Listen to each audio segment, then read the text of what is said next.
Santapan Harian Selasa 11 Januari 2022.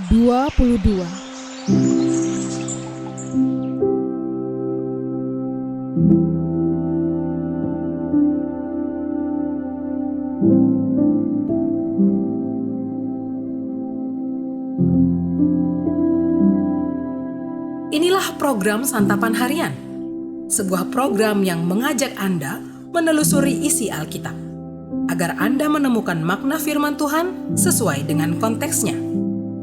Santapan Harian tertuju bagi Anda yang ingin memiliki kehidupan rohani yang segar, kuat, dan sigap.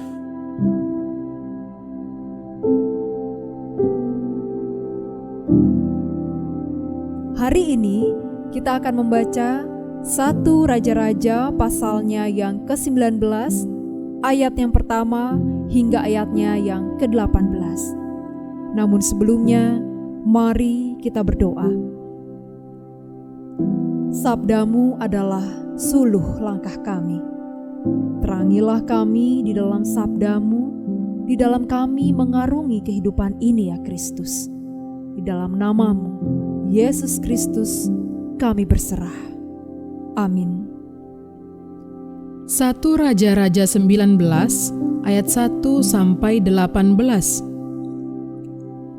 Ketika Ahab memberitahukan kepada Izebel segala yang dilakukan Elia dan perihal Elia membunuh semua nabi itu dengan pedang, maka Izebel menyuruh seorang suruhan mengatakan kepada Elia, "Beginilah kiranya para Allah menghukum aku, bahkan lebih lagi daripada itu, jika besok kira-kira pada waktu ini aku tidak membuat nyawamu sama seperti nyawa salah seorang dari mereka itu." Maka takutlah ia, lalu bangkit dan pergi menyelamatkan nyawanya. Dan setelah sampai ke Berseba, yang termasuk wilayah Yehuda, ia meninggalkan bujangnya di sana.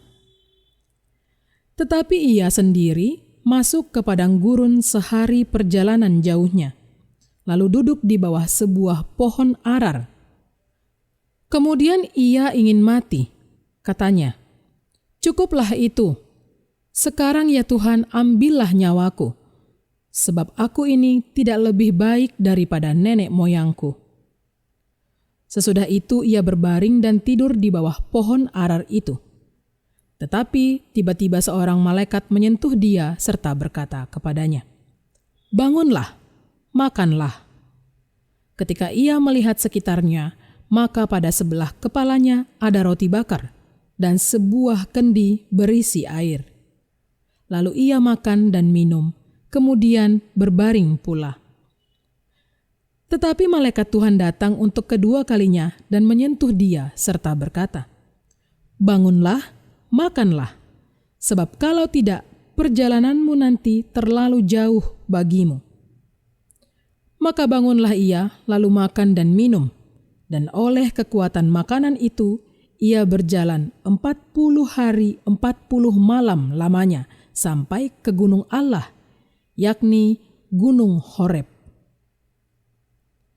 Di sana masuklah ia ke dalam sebuah gua dan bermalam di situ. Maka firman Tuhan datang kepadanya, demikian, "Apakah kerjamu di sini, hai Elia?" Jawabnya, "Aku bekerja segiat-giatnya bagi Tuhan, Allah semesta alam. Karena orang Israel meninggalkan perjanjianmu, meruntuhkan mesbah-mesbahmu, dan membunuh nabi-nabimu dengan pedang. Hanya aku seorang dirilah yang masih hidup, dan mereka ingin mencabut nyawaku." Lalu firman-Nya, "Keluarlah dan berdiri di atas gunung itu di hadapan Tuhan." Maka Tuhan lalu, angin besar dan kuat yang membelah gunung-gunung dan memecahkan bukit-bukit batu mendahului Tuhan.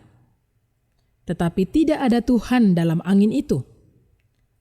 Dan sesudah angin itu datanglah gempa, tetapi tidak ada Tuhan dalam gempa itu.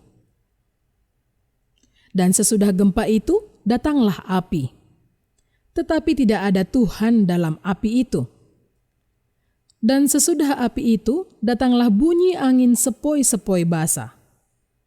Segera sesudah Elia mendengarnya, ia menyelubungi mukanya dengan jubahnya, lalu pergi keluar dan berdiri di pintu gua itu. Maka datanglah suara kepadanya yang berbunyi, "Apakah kerjamu di sini, hai Elia?"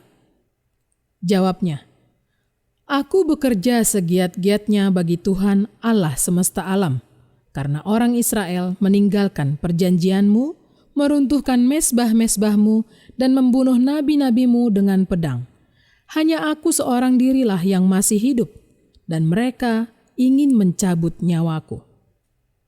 Firman Tuhan kepadanya, "Pergilah, kembalilah ke jalanmu melalui padang gurun ke Damsyik, dan setelah engkau sampai, engkau harus mengurapi Hazael menjadi raja atas Aram. Juga Yehu, cucu Nimsi, haruslah kau urapi menjadi raja atas Israel. Dan Elisa bin Safat dari Abel Mehola harus kau urapi menjadi nabi menggantikan engkau. Maka siapa yang terluput dari pedang Hazael akan dibunuh oleh Yehu.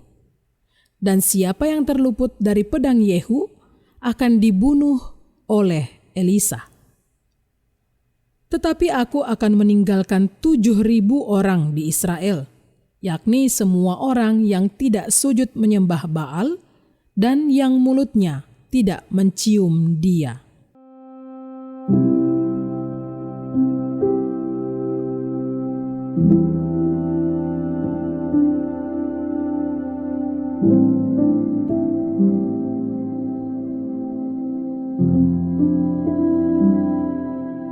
Sahabat Santapan Harian, walaupun Elia adalah seorang nabi besar, perjalanannya bersama Tuhan tidaklah mudah. Nabi Tuhan yang dicatat minta mati di dalam Alkitab, di antaranya adalah Elia dan Musa. Apakah Elia ditimpa depresi? Jika iya, maka Allah justru menolong Elia dengan hal-hal yang sederhana. Membiarkan Elia tidur, makan roti bakar, dan minum air kendi untuk kekuatan fisik. Hal-hal sederhana semacam itulah yang justru dibutuhkan banyak orang yang diserang depresi. Bahkan mendengarkan suara Tuhan menjadi tantangan tersendiri bagi Elia. Allah tak hadir dalam angin hebat yang membelah gunung dan memecah bukit, atau gempa dan api. Allah justru hadir dalam suara angin yang hening. Suara dan keheningan adalah dua kata yang berkontradiksi yang muncul dalam kalimat ini, yang menggambarkan misteri ilahi yang tak mampu diselami Elia. Allah juga meluruskan ketakpahaman Elia. Nabi Elia tidak sendiri. Masih ada 7.000 orang di Israel yang setia. Perintah-perintah yang diberikan Allah kepada Elia juga berdampak terhadap nasib Israel dan Elisa yang akan meneruskan tugasnya. Mengikut Tuhan yang hidup memang penuh resiko dan dapat diselubungi ketidakpahaman. Elia pun harus bergulat dengan keheningan angin Tuhan. Namun, di tengah ketidakmengertian itu terdapat pilihan untuk mengikut Tuhan atau meninggalkan Tuhan. Sejarah raja-raja Israel menceritakan konsekuensi pilihan-pilihan ini. Elia pun memilih sikapnya. Ia menjalankan misi yang diberikan kepadanya bahkan ketika kematian terasa lebih baik. Berbeda dari Elia, Yesus justru meminta dilewatkan dari cawan kematian di Taman Getsemani. Namun, baik Elia maupun Yesus tak mendapat apa yang mereka minta. Allah punya rencana melalui misi yang diemban Elia dan Yesus. Mereka pun memilih taat menyelesaikan misi dari Allah. Mengikut Tuhan memang tidak menjamin kita paham sepenuhnya misteri rencana Allah. Namun, kita punya banyak teladan untuk tetap taat, walaupun tak sepenuhnya paham. Mari kita berdoa. Perjalanan hidup kami penuh liku dan berkabut pekat, hingga membuat kami ragu dan dipenuhi rasa takut serta khawatir saat melangkah. Namun, dengan cara yang ajaib, Engkau menjamin hidup kami, ya Allah, melebihi semua akal dan pikiran kami. Tangan-Mu terus menopang dan menjaga, serta memberi kekuatan di dalam langkah kami.